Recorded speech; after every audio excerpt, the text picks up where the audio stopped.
우리 오늘 함께 보실 하나님의 말씀, 우리 계속해서 마태복음 우리 5장 말씀 우리 함께 보도록 하겠습니다. 마태복음 5장 오늘은 6절 한 절 말씀 우리 한 목소리로 함께 봉독하시도록 하겠습니다. 마태복음 5장 6절 한 절입니다. 우리 함께 큰 소리로 함께 봉독하시겠습니다. 의에 줄이고 목마른 자는 복이 있나니 그들이 배부를 것이며. 아멘. 의에 줄이고 목마른 자는 복이 있나니 그들이 배부를 것이며. 자, 오늘은 마태복음 5장 이 앞부분에 나와 있는 8복의 말씀 가운데요, 네 번째 말씀, 우리 의에 줄이고 목마른 사람에게 약속하시는, 그리고 이미 임한 그러한 축복, 그 복에 대한 말씀 우리 함께 나누면서 은혜 나누도록 하겠습니다.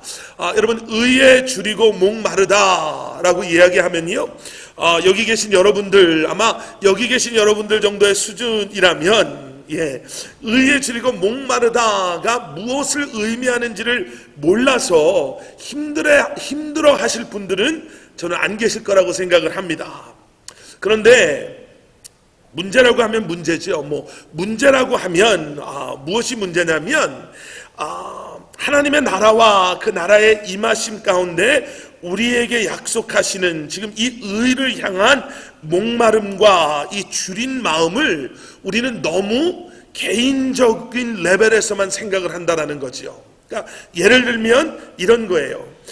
오늘 본문 말씀을 아마 이전에도 많이 보셨을 텐데, 의에 줄이고 목마른 자는 복이 있으니 그들이 배부를 것이다 라는 이 말씀 앞에서 우리는 어떠한 이미지를, 어떠한 그림을 가지고 있냐 하면, 하나님께서는 우리에게 의로워지기를 원하시는구나, 우리로 하여금 거룩하게 살라고 말씀하시는구나. 여기서 말하는 것처럼 우리가 의롭게 살고 거룩하게 살면, 우리가 그렇게 거룩함을 우리가 사모하는 마음으로 살아가면 하나님께서 우리의 배를 채워주시는구나, 우리의 원하는 것을 이루어주시는구나 라는 그러한 생각을 가질 때가 많이 있죠.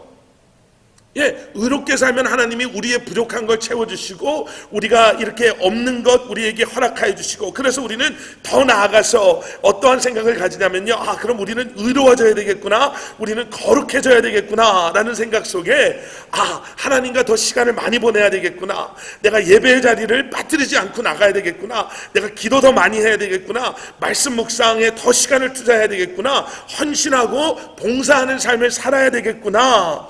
그래서 세상 사람들이 나를 봐도 저 사람 정말, 내가 교회는 안 가봐서 모르는데 저 사람 정말 도덕적으로 볼 때나 아니면 세상의 기준으로 봐도 정말 착한 사람, 선한 사람, 정말 아주 좋은 사람, 예전에 잘못된 모습에서 변한 저 사람 정말 달라졌어 라고 우리의 모습을, 지금 우리의 신앙생활하는 모습을 이렇게 칭찬하는 삶을 살아야 된다라는 막연한 그러한 생각이 있을 수도 있죠. 근데 여기에 문제는 뭐냐면요, 하나님께서 말씀하시는 의로움은, 그리고 지금 말씀드린 우리의 의로움에 대한 이러한 인식은 정말 다를 수 있다라는 거예요. 다르다라는 거예요. 하나님이 원하시는 건요, 하나님의 공의와 정의와 하나님의 의로움의 그러한 영역은 우리가 생각하고 있는 나는 의로운가, 나는 지금 거룩한 신앙생활을 하고 있는가 보다 훨씬 크다라는 사실이죠. 자, 오해는 안 하셔야 돼요. 중요한 건 뭐냐면 우리 개인의 의로움도 중요합니다. 우리 개개인의 의로움을 향한 그 결단함은 정말 중요해요. 그리고 그건 그러한 개개인의 의로움을 향한 결단함과 그러한 마음 없이는 여러분 공동체의 의로움이 존재할 수 없기 때문이죠. 우리 교회가 정말 지난번에도 말씀드린 것처럼 하나님이 원하시는 교회 되기를 원합니다 라는 그러한 고백 안에는 어떠한 전제 조건이 필요하냐면, 하나님, 우리 한 사람 한 사람이 하나님이 원하시는 그러한 하나님의 사람으로 세워지고 살게 하여 주시옵소서. 이 고백이 없이는 그게 어떻게 가능할 수가 있겠어요?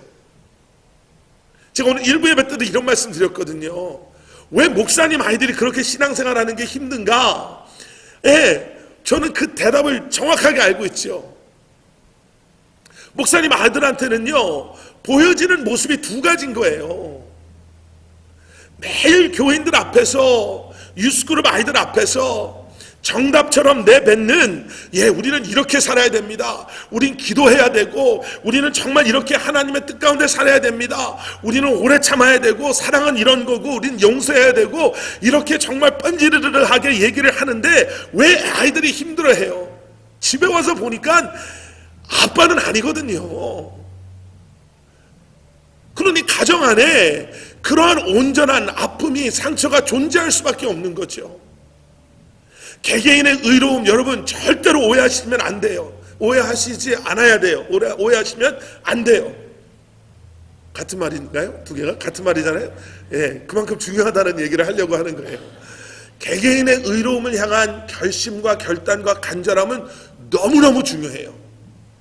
그래야지 가정이 살고요, 그래야지 공동체가 살고요, 그래야지 우리 교회가 하나님이 원하시는 교회가 되고요, 그래야지 교회가 세상에서 조롱받지 아니하는, 말만 빤지르르하게 이렇게 의로운 건 이런 거다, 진리는 이런 거다 하면서 저 교회 사람들은 말만 그렇게 하고 엉뚱하게 살고 이런 얘기를 안 듣는 거예요. 그런데 중요한 것 또 한 가지는 뭐냐면, 하나님이 말씀하시는 의로움은 우리가 개인적인 관점에서 나는 의롭게 살고 있나 안 살고 있나, 그거보다 훨씬 크다는 거죠.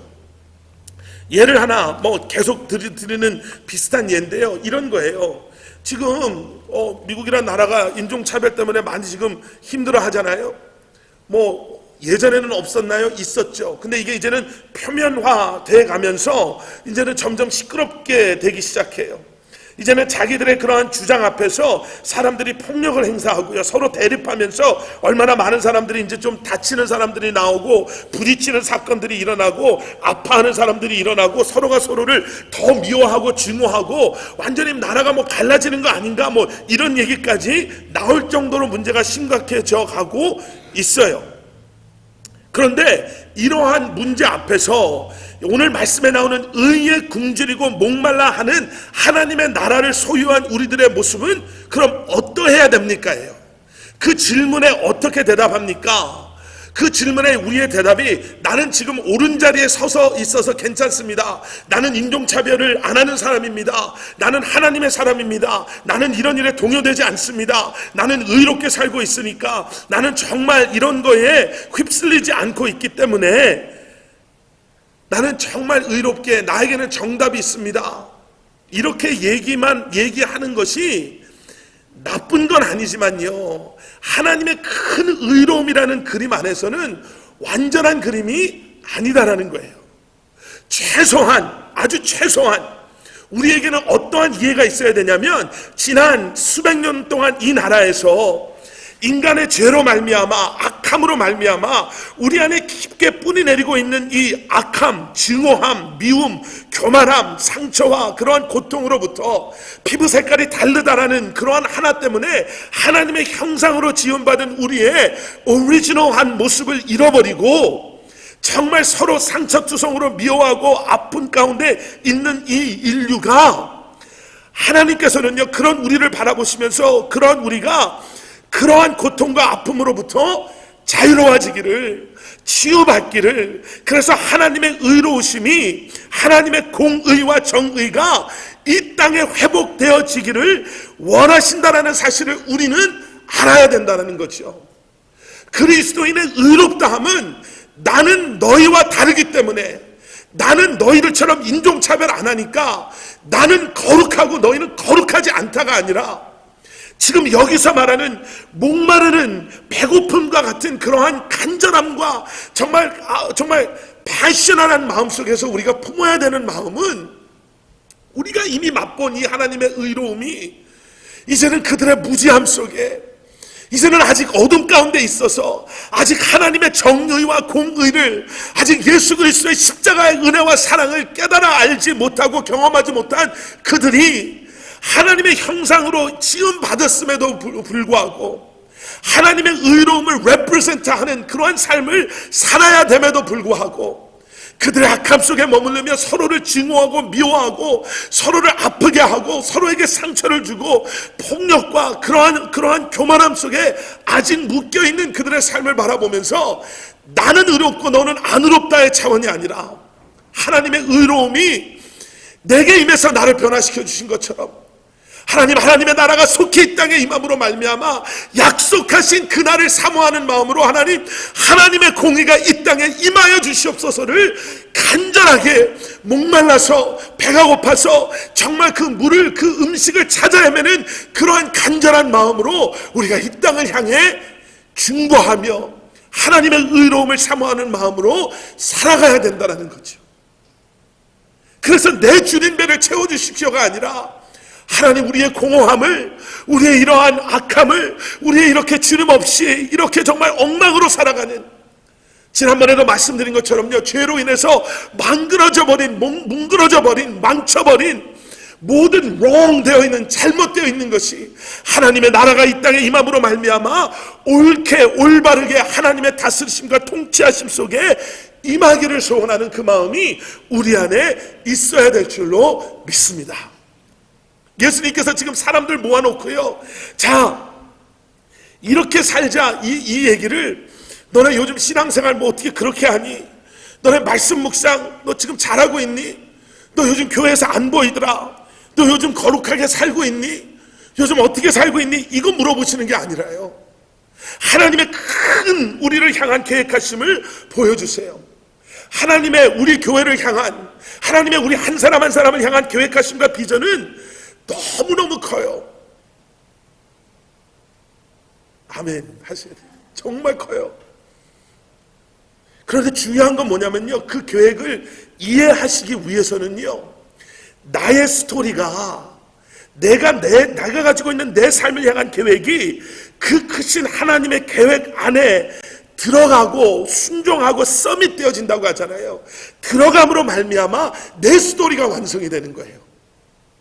내가 내 스토리를 완성해 나가는 것이 아니라 하나님께서 드려진 내 삶을 이전에 내가 상상할 수 없는 그러한 일들로 채워주시기 시작하시는 거예요. 저희 집에 아이들이 3명이 있죠. 큰아이는 고등학교 이제 소프트몰가 됐고, 둘째 아이는 미들스쿨 들어갔고, 막내는 2살 반이에요. 제가 거기다 에스더 사모까지 집어넣을게요. 4명. 이 4사람한테요, 제가 우리 가족이 바닷가에서 휴가를 즐기는 모습을 한번 그려보십시오, 그려봐라 라고 하면 아마 비슷하지만 다른 그림이 나올 거예요. 엘리야나는 뭐 아직 뭐 그게 이해를 못하기 때문에, 그래서 그래도 뭐 아빠를 닮아서 좀 똑똑하다고 쳐서 뭐 바다를 그려봐라, 휴가를 즐기는, 그러면 아마 제 생각에는 아무리 얘가 똑똑해도 아마 이렇게 이 정도 수준밖에 안 돼요. 파란색, 바다가 파란색이니까 그 정도만 해도 얼마나 똑똑한 거예요. 파란색 크레용 잡고 하얀 도화지에다 막 칠할 거예요. 그러면 거기다 점 몇 개, 줄 몇 개 긋고 설명하라 그러면, 아, 이거 아빠고 저건 엄마고 뭐 이 정도 그림을 저는 예상을 해요. 조사야는 그거보단 나을 거예요. 걔는 스틱 피겨라고 그러죠. 이렇게 동그라미 그리고 거기다 약간 옷 입히는 정도 수준은 그거보단 더 잘 그리면 더 좋은데, 뭐 미술성이 조금 떨어지니까, 그러면서 뭐 바다하고 모래 정도 구분은 두겠죠. 거기다 나무도 좀 그릴 수도 있을지도 몰라요. 일라이는요, 그보단 잘 그릴 거예요. 뭐 그림 그려보라고는 안 해봐서 잘 모르겠는데 아마 조사야보다는, 아마 엘리야다보다는 더 잘 그릴 거예요. 그리고 에스더를 제가 거기다 넣은 이유는, 에스더는 그보다 훨씬 잘 그리죠. 미술적인 감각이 있거든요. 거기다 모두 붙일 수도 있어요. 거기 디테일하게 그리겠죠. 사람 표정도 그리고, 뭐 그날 무슨 수영복은 이걸 입었을 거고, 뭐 거기에는 다른 사람도 와 있는 사람도 그리고, 바다도 파도도 약간 집어넣고 구름도 넣고, 아마 굉장히 디테일한 그림이 나올 거예요. 제가 이 말씀을 왜 드리냐면요, 여러분, 그 나이, 연령, 경험, 그들의 이해에 따라서 그림은 같지만 뭐가 달라요? 디테일이 달라요. 여러분, 우리가 신앙생활 하면서요, 디테일이 달라져야 돼요. 다른 말씀, 어떤 의미냐면, 하나님의 계획에 대해서 우리가 똑같이 얘기할 수 있어요. 그런데 우리가 성숙한 믿음을 가졌다라고 말하는 우리는, 믿음이 성숙해지면 성숙해질수록 다른 게 변하는 게 아니라요, 그 안에 디테일이 변하는 거예요. 예전에 예수님 처음 만났을 때는, 아, 하나님께서 나에게 부선 계획이 있으십니다 라고 고백했던 우리가, 믿음의 그 성숙함 속에서 신앙생활을 하고 말씀을 묵상하고 기도의 깊이를 더해가면 더해갈수록 내가 커지는 게 아니라, 나의 의로움이 드러나는 게 아니라 하나님의 우리를 향한 계획하심의 디테일이 분명해지셔야 돼요. 그저 막연하게 이 땅에서 우리는 신앙생활 잘하고 우리는 다른 사람과 다른 그런 의로움을 가지고 살아가는 사람입니다라는 그러한 고백에서 끝나는 것이 아니라 이제는 이래서 우리가 홈레스 미니스트리를 하는구나, 우리가 이래서 전도를 해야 되는구나. 전도의 목적은 교회에 사람들이 더 많이 와서. 제가 어저께 굉장히 큰 실수를 했어요. 사역장님들하고 모임하면서 제가 무슨 큰 실수를 했냐면, 저도 모르게 이런 얘기를 했어요. 재정의 어려움에 대한 얘기를 하면서 제가 그 어려움이 해결될 수 있는 방법이 하나가 있는데, 우리가 부흥을 해서 더 많은 성도님들이 모이면 우리가 재정적으로 지금보다는 안정될 겁니다 라는 그 얘기를 했어요. 근데 나중에요, 그 바로도 생각이 안 날 정도로 제가 이렇게 좀 무뎌요. 나중에 집에 가서 말씀 준비하면서 이렇게 묵상하면서 생각하다가 무엇 때문에 정신이 바짝 났냐면요, 재정 때문에 교회가 부흥하면 안 돼요.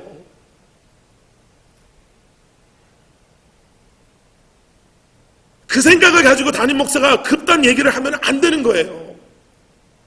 하나님의 계획이 디테일해지니까 전도를 해야 돼서 하는 것도 아니고요, 사람이 더 와야지 우리가 좀 더 재정적으로 헌금이 더 들어와서도 아니고, 전도 이래서 해야 되는구나.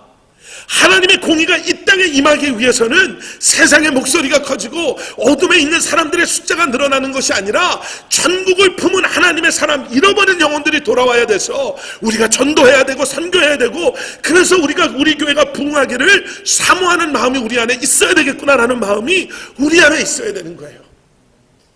이사야서 11장에 가보면 예수님의 이 땅에 오실 것에 대한 그러한 예언을 그렇게 해요. 이새의 싹에 대한 이야기를 해요. 하나님께서 다윗 왕을 통해서 이 땅에 하나님의 아들 메시아를 보내신다고 약속을 하셨는데, 다윗 왕이 지나고 몇백 년이 지난 그때를 돌아보니까 제대로 된 왕이 없는 거예요. 오히려 더 악한 왕들이 있어요. 그런데 하나님께서 이사야를 통해서 무슨 약속을 하시냐면, 이새의 아들, 이새의 싹, 앞으로 임할 예수님 메시아에 대한 이야기를 하세요.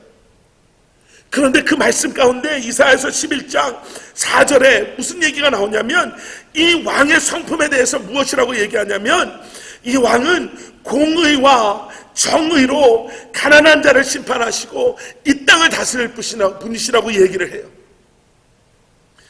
예수님의 성품이요, 메시아의 성품이요, 어떤 분이세요? 공의와 정의의 하나님이세요. 이 땅에 악한 왕들이, 세상의 풍습이, 세상의 악이 모든 것을 흐트러 놓은 그때에 하나님께서 메시아를 이 땅에 보내시는 이유는요, 분명히 우리를 구원하여 주시기 위해서 이 땅에 오셨어요. 그런데 그런 개인적인 레벨로만 우리가 생각을 하니까 기독교인들이 이기적이다, 기독교인들은 정죄하고 자기만 의롭다 한다라는 얘기 듣는 거예요. 우리의 의로움을 가지고 이제는 우리의 의로움이 내 의로움이 아니라 내게 임한 하나님의 의로우심인 것을 기억하며, 하나님의 의로움이, 그 공의가 이 땅에 임하기를 소원합니다. 마태복음 4장 4절에 예수님께서 시험 받으실 때 그 사탄이 이 돌덩이 떡 되게 하라고 얘기했을 때 예수님이 뭐라고 말하셨어요? 사람이 떡 먹고 사는 게 아니라 하나님 말씀 먹고 산다고요. 근데 이 말씀을요, 우리는 항상 뭐라고 생각하냐면, 시험 들을 때는 우리가 말씀 잘 외워서 적시절조 필요할 때 탁탁 쓰는 그런 것으로 시험을 이겨야 됩니다. 틀린 말 아니에요. 그럼 여러분 이렇게 생각하셔야 돼요. 40일을 금식한 예수님 앞에 여러분 배고픔이라는 그 간절함이 얼마나 큰지 아시잖아요. 그 간절함보다 더 커야 되는 간절함이 있어야 된다는 거예요. 그 간절함이 뭐냐면, 하나님의 말씀을 사모하는 우리의 마음이 40일을 굶고 떡을 앞에 놓는 그 간절함보다 더 커야 된다는 거예요. 우리가 어떻게 이 땅에서, 목사님 어떻게 우리 같은 사람이 어떻게 이 땅에서 어떻게 그렇게 우리가 세상을 변화시킵니까? 여러분, 배고픈 그런 간절함보다 우리 한 사람 한 사람이 하나님의 말씀을 사모하는 간절함이 더 크다면, 그리고 오늘 보신 말씀처럼 하나님의 의를 사모하는 우리의 마음이 그러한 간절함처럼, 목마른 사람이 물을 정말 간절하게 애타게 찾는 마음처럼, 배고픈 사람이 음식을 간절하게 찾는 그 간절함으로 목마른 사람의 그 목마름, 배고픈 사람의 그 굶주림의 그 마음을 가지고 하나님의 의를 우리가 사모한다면 하나님께서 우리를 배부르게 해주실 것입니다. 이 땅의 필요를 채워주실 것이고 이 땅의 악함을 하나님의 공의로 다스려 주실 그날이 분명히 임할 것입니다. 여러분, 이 말씀 붙잡으시고 이번 이 한 주간도 승리하시는, 하나님의 의를 사모하며 하나님의 말씀을 간절히 사모하며 살아가시는 여러분들 되시기를 주님의 이름으로 간절히 축원합니다.